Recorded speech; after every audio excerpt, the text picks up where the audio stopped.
केंद्रीय कर्मचारियों के लिए बड़ी खुशखबरी है। होली से पहले खातों में आएगा मोटा पैसा। डीए पर बड़ी अपडेट आ चुकी है। नमस्कार, मैं हूं आपके साथ आयुषी गुप्ता।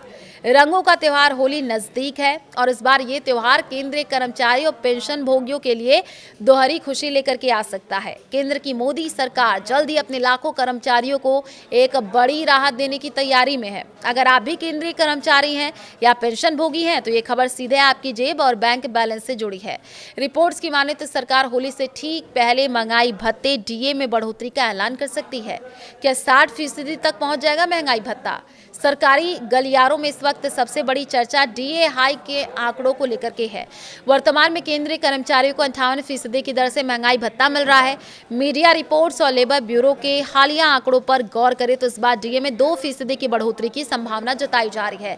अगर सरकार इस प्रस्ताव पर अपनी मुहर लगाती है तो 1 जनवरी 2026 से महंगाई भत्ता और महंगाई राहत डीआर बढ़ करके बेसिक सैलरी का 60% हो जाएगा। हालांकि कुछ कर्मचारियों को उम्मीद थी कि बढ़ोतरी थोड़ी और ज्यादा हो सकती है, लेकिन ये कैलकुलेशन पूरी तरह से औद्योगिक श्रमिकों के लिए अखिल भारतीय उपभोक्ता मूल्य सूचकांक CPI-IW के दिसंबर 2025 के आंकड़ों पर निर्भर करता है।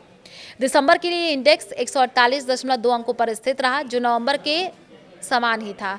इसी स्थिरता के आधार पर 2% की बढ़ोतरी का अनुमान लगाया जा रहा है। मार्च में मिल सकता है डबल तोहफा। प्रधानमंत्री नरेंद्र मोदी की अध्यक्षता वाली केंद्रीय कैबिनेट मार्च 2026 की शुरुआत में इस फैसले को मंजूरी दे सकती है। चूंकि ये बढ़ोतरी 1 जनवरी 2026 से लागू मानी जाएगी, इसलिए कर्मचारियों को सिर्फ बढ़ी हुई सैलरी ही नहीं बल्कि पिछले महीनों का जो एरियर है वो भी मिलेगा। इसका मतलब है कि अगर मार्च में घोषणा होती है तो होली के आसपास आने वाली सैलरी में फरवरी महीने का बढ़ा हुआ वेतन और जनवरी का बकाया एरियर जुड़ करके आ सकता है। त्योहार के मौके पर एकमुश्त राशि का मिलना किसी बड़ी तोहफे से कम नहीं होगा। पेंशन भोगियों के लिए ये उतनी ही राहत की खबर है, क्योंकि उनकी महंगाई राहत डीआर में भी इसी अनुपात से बढ़ोतरी होगी। 7वें वेतन आयोग के तहत जारी होगी राहत। तो देखिए, मौजूदा बढ़ोतरी 7वें वेतन आयोग की सिफारिशों के तहत ही की जाएगी।